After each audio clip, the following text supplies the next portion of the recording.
Alright guys, welcome back to this Skyrim Top 5 Console Mods of the Week video for PlayStation 4. If you haven't done so already, check out today's earlier video, which was Top 5 Mods for Xbox One, that was out earlier today.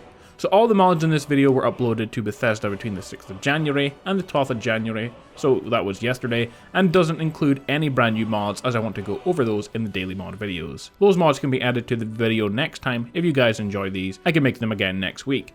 In case you didn't watch the Xbox video earlier, I tried to avoid duplicate mods, so the two most popular mods were say a weapon mod, then I tried to avoid adding both to the video. So we only have 5 spaces and I wanted a bit of variety. Anyway, if you do like the video today, please hit the like button and share it on Facebook, Twitter, or Reddit, or anywhere else you like to share videos. It really helps me out a lot. Well, that's enough rambling from me guys, let's jump to our first mod. Our first mod of the day is called Darkwater Home.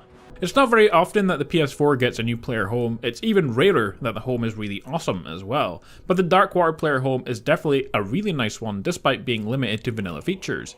The house is located at Darkwater Pass, one of the mod author's favourite places in game, and I have to agree it's a really cool place for a house.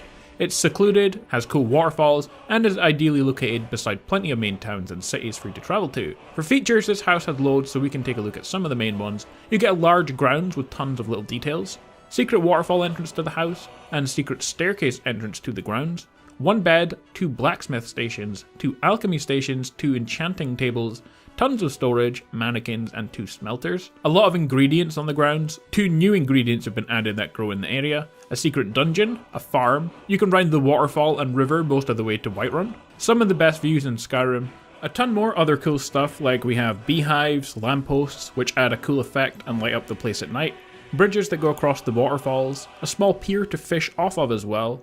I think it's worth mentioning that this house is pretty much a replica almost of Honeyside, the Riften player home, except when you go inside it has a secret area on the downstairs part that leads to what looks like a part of a dungeon cell that I recognise. I can't quite remember the name, somewhere beside Markarth, and that leads to a small cave that attaches onto a secret waterfall entrance.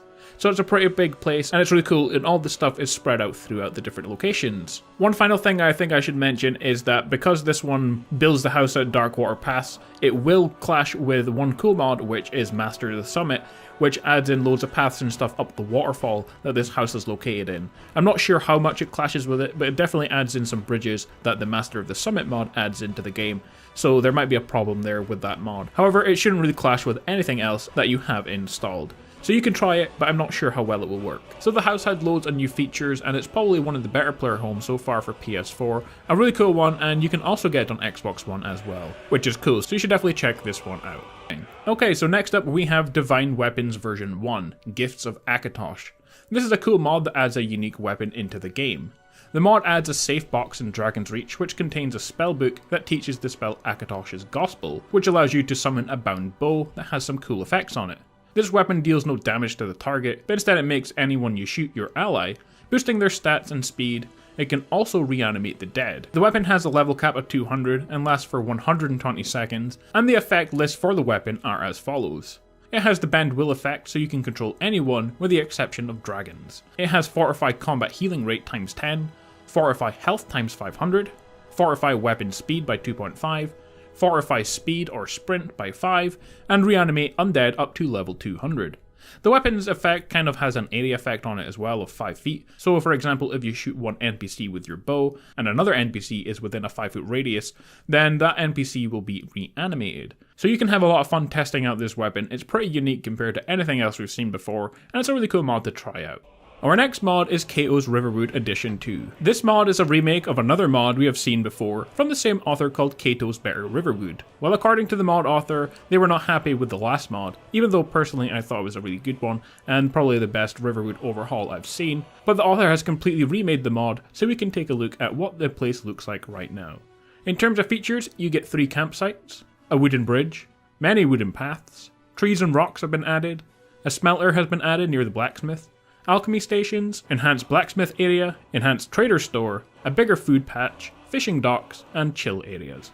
I definitely think that this new version of Riverwood is even better than the last one, and is way better than the vanilla Riverwood. So guys, if you're looking for a cool Riverwood overhaul, then this is definitely one of the best ones to download in my opinion. Our next mod of the day is called Silver Weapons and Armors, a simple mod but a welcome sight for anyone on PS4, an actual custom looking weapon and armor mod. I'm not sure how it works, but they look custom made anyway. This mod adds silver weapons and silver armors to the game. The textures are changed and they are unique as well. Also, silver weapons and armors are changed to elven category and can be strengthened and enchanted. In order to make them, all you need is the advanced armor perk. With the mod, silver arrows can be turned into silver quivers using the tanning rack. The mod also adds 2 types of crossbow, 2 types of one-handed weapon, a spear, and a silver shield. So overall, I'm not certain how this mod author managed to make this mod without external assets, but it looks really awesome and is definitely the best looking armor and weapon mod so far for PS4, so it's for sure definitely a mod worth downloading. So the other day we had a really cool weapon and armor mod in PS4 called Silver Weapons. It added to the game a whole set of silver weapons, armors, and a shield, I believe, to Skyrim for PS4. But the cool thing was that the armor didn't look like it was made from vanilla assets. The color was completely different than regular silver weapons and armors. Well, now this mod author has expanded on that and added to the game a gold version of the weapons and armors to Skyrim. The mod also adds in the silver versions as well, so you don't have to install the 2 separate mods. All the stuff can be crafted using the advanced smithing perk and located under the elven category at the forge and can be refined and enchanted as well. If you're looking to get all the stuff more easily, it's located in a chest in Riverwood, and in case you're wondering, all the weapon stats are just the same as the vanilla counterpart, so ebony, as all this stuff is recolored ebony gear. Not sure why it's not listed under ebony at the forge, but it doesn't really matter. Either way, a really cool mod you should definitely download if you're on PS4. Our final mod is called PS4 Dragons. New and powerful dragons have come to Skyrim. This is a PS4 exclusive mod, although I hope they do add it to Xbox at some point. And this mod attempts to add in new dragons into the game without using any type of new models or textures so that they can be added to PS4 obviously. The new dragons have been added to the leveled list, so they will appear at random just like any other dragon. So far there are 4 new dragon types. The Nature Dragon uses custom tree spell and summon Spriggan spell. White Dragon uses Frost Breath and summon Frost Thrall. Shadow Dragon uses Mirak's Tornado spell, and the Abyssal Dragon uses Frost Breath and Drain Vital spell. This is an ongoing mod, meaning that more dragons will be added in the future as well, so keep an eye out for this mod for some new cool and awesome dragons for PS4. Well guys, there we have it, 5 of the best mods from the last week or so in Skyrim Special Edition on PS4.